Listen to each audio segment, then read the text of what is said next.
que tudo. A paz de Cristo é especial. A graça e a paz. Eu sou o pastor Gustavo, pastor da Igreja Presbiteriana Central de Nova Friburgo. E hoje eu quero começar uma série de mensagens com vocês em alguns textos que são muito conhecidos, muito populares, mas não muito bem compreendidos.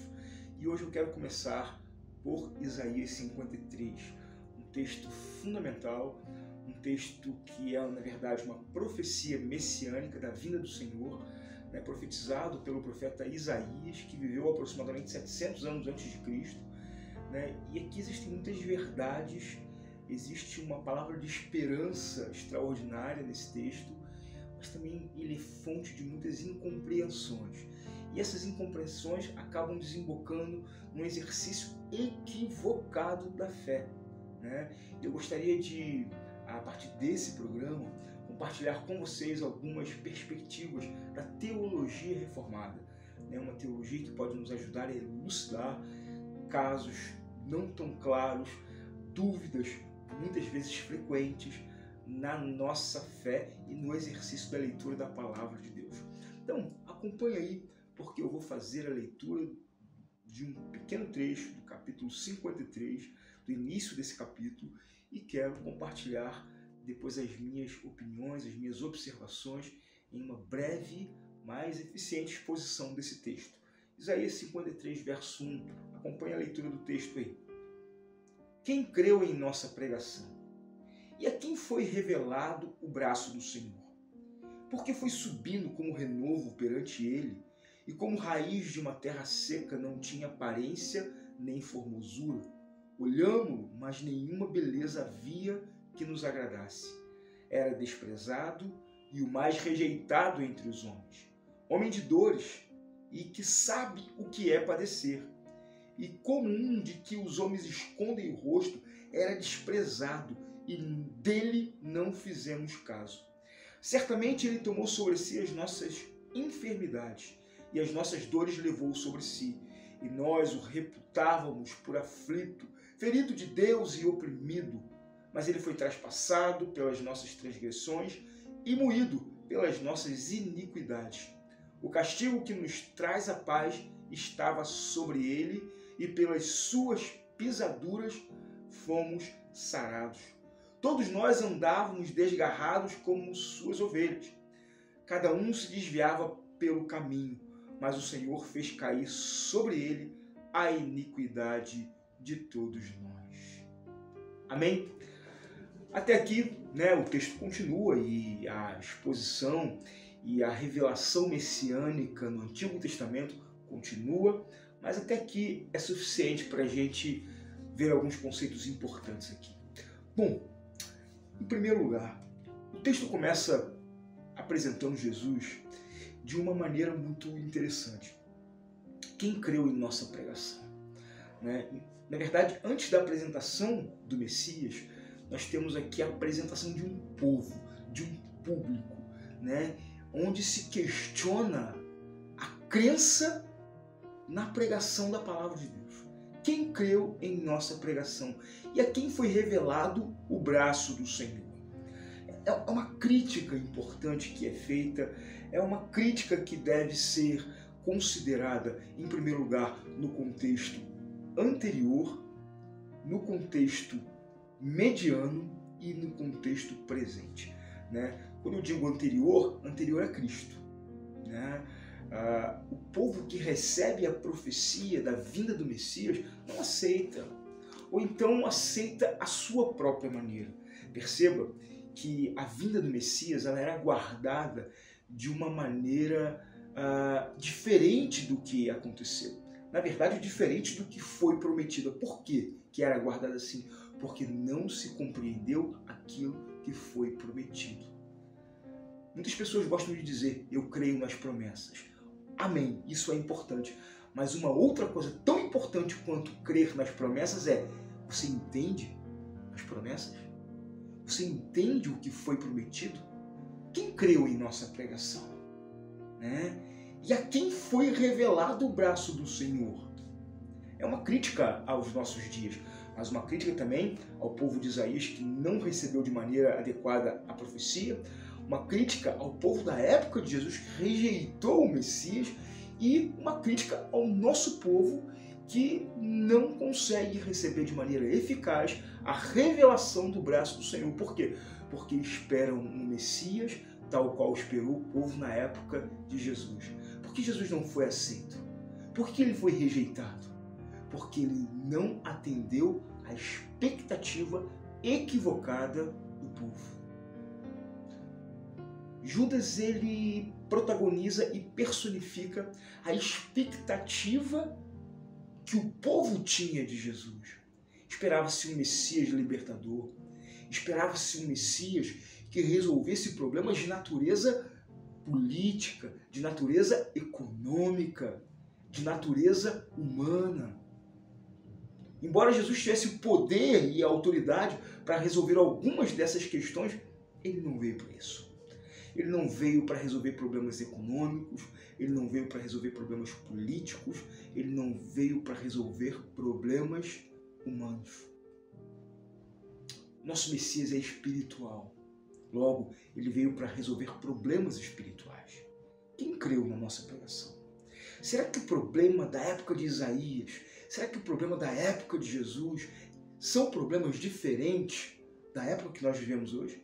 Será que a igreja olha para as profecias e a recebe como quem recebe a revelação do braço do Senhor? Ou temos recebido uma caricatura do Senhor? Ou de repente uma expectativa formatada dentro das nossas vontades, dentro das nossas expectativas? Esse é um grande problema que assola o cristianismo, né? O verso 3 diz assim: era desprezado e o mais rejeitado entre os homens. Olhamos-lo, mas nenhuma beleza havia que nos agradasse. E aqui eu penso que, mais uma vez, há uma sobreposição de um problema do passado e um problema do presente. Será que o Jesus para o qual nós olhamos nos agrada? Ou o que nos agrada é uma caricatura de um Cristo diferente daquele que é apresentado na Bíblia? Um grande pastor chamado Timothy Keller, ele diz uma coisa muito interessante. Jesus não veio para ser um cara legal. O mundo não crucifica pessoas legais. O mundo crucifica ameaças. As ameaças que são perseguidas e as ameaças que são crucificadas. O mundo gosta de pessoas legais.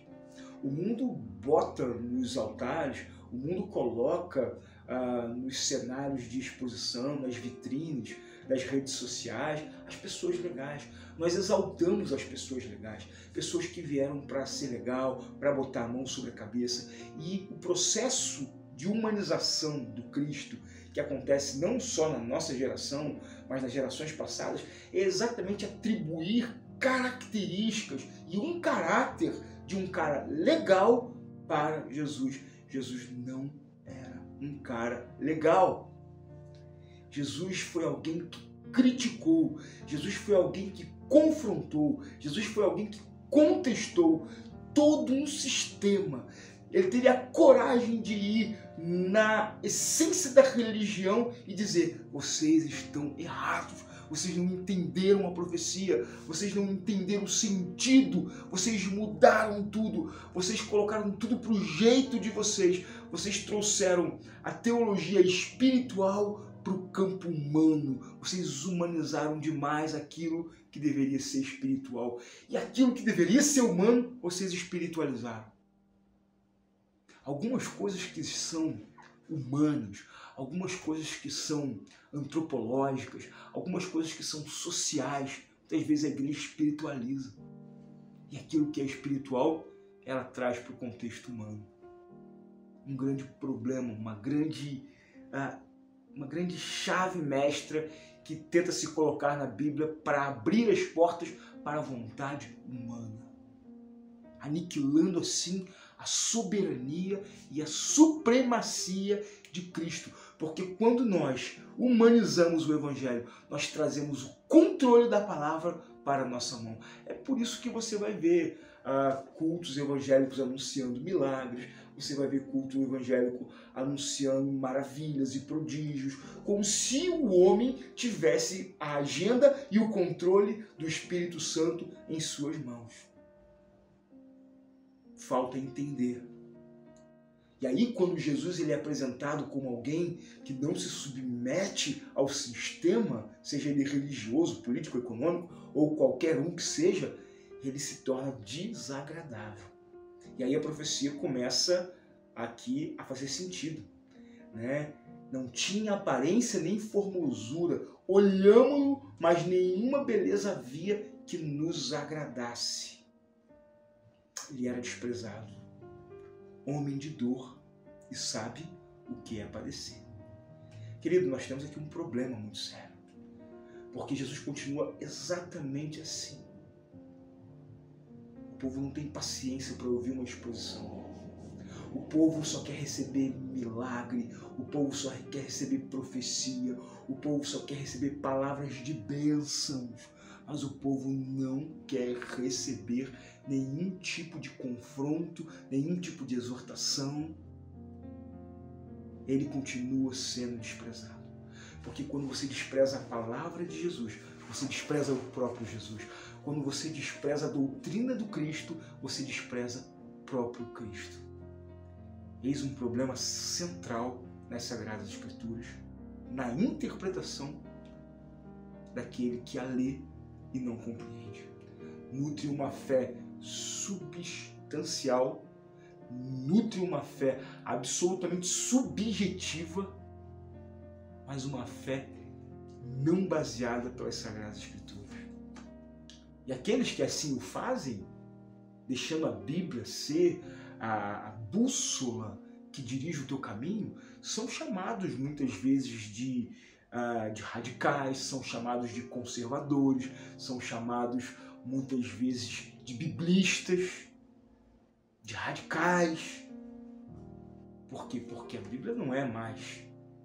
O que foi a Reforma Protestante? Estamos agora no início de outubro, mês da Reforma Protestante, é 31 de outubro. O que foi a Reforma Protestante, senão uma volta tão somente às Sagradas Escrituras?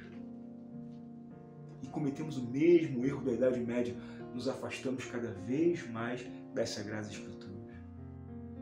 O coach substitui a Bíblia, os milagres substituem a Bíblia, os louvores sem base bíblica substituem a Bíblia. As peripécias e tantas coisas estranhas à Bíblia que ocupam o lugar central na liturgia do culto nos distanciam cada vez mais da Bíblia. E o que nós temos sido? Essa geração a quem Isaías pergunta: quem creu na nossa pregação? Mas há um outro problema nesse texto, muito mais comum do que você possa imaginar. Verso 4, ele abre uma outra perícope, um outro parágrafo aqui, revelando uma promessa maravilhosa, mas muito mal compreendida nos nossos dias. Diz assim: certamente ele tomou sobre si as nossas enfermidades e as nossas dores levou sobre si, e nós o reputávamos como um aflito, ferido de Deus e oprimido. Mas foi traspassado pelas nossas transgressões e moído pelas nossas iniquidades. O castigo que nos traz a paz estava sobre ele, e pelas suas pisaduras fomos sarados. Essa aqui é a fonte de uma grande heresia pregada nos nossos dias, né? Sim, o texto é a fonte da heresia. Não, na verdade, ele está dizendo uma heresia. Mas aqueles que leem esse texto, nessa fonte bíblica, deturpam o que esse texto está dizendo. Eu tenho ouvido muitos pregadores, muitos cristãos, rejeitando doenças, rejeitando problemas de saúde, dizendo que não podem ficar doentes, que doença é do diabo, porque a palavra de Deus diz que o Senhor levou sobre si todas as nossas enfermidades. Mas não está escrito aqui? Levou sobre si as nossas enfermidades. Como pode isso? Está escrito. Mas é isso que o texto quer dizer? Será que crente não pode ficar doente? Crente não pode ter depressão? Crente não pode ter câncer? Crente não pode ter ataque cardíaco? Crente não pode ter nenhum tipo de problema de saúde? Que isso não procede de Deus? Que isso procede do inimigo? Isso é uma falácia. É um absurdo. É um absurdo.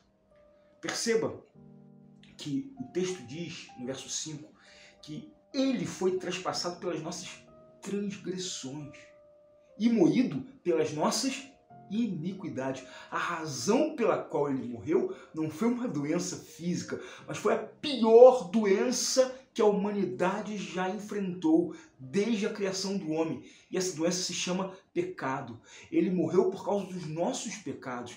Ele nos deu uma cura espiritual. Jesus morreu para que fôssemos sarados da doença terminal do pecado, a qual nenhum homem pode escapar senão aceitando o sacrifício de Cristo na cruz, aceitando o oferecimento pela culpa do pecado que foi feita no Calvário, trazendo ao homem então a salvação, a cura a qual esse texto se refere.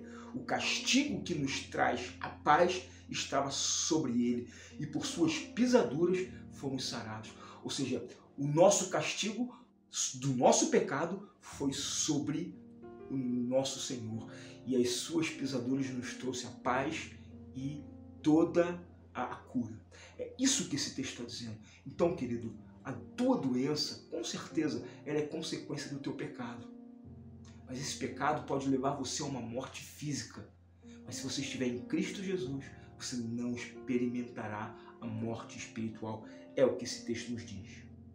E o verso 6 diz: todos nós andávamos desgarrados, como ovelhas, cada um se desviava pelo caminho, mas o Senhor fez cair sobre ele a iniquidade de todos nós. Sabe o que esse texto está querendo dizer? Ele me diz que eu estava perdido, desgarrado, mas o castigo que veio sobre ele, não sobre nós, nos fez povo dele. Ele nos chamou no seu amor, ele nos chamou e foi a luz para a nossa escuridão. É isso que esse texto está dizendo. Nós somos uma família em Cristo Jesus. Nós somos uma família no Senhor. Que Deus possa abençoar a sua vida. Que Deus possa abençoar o seu coração.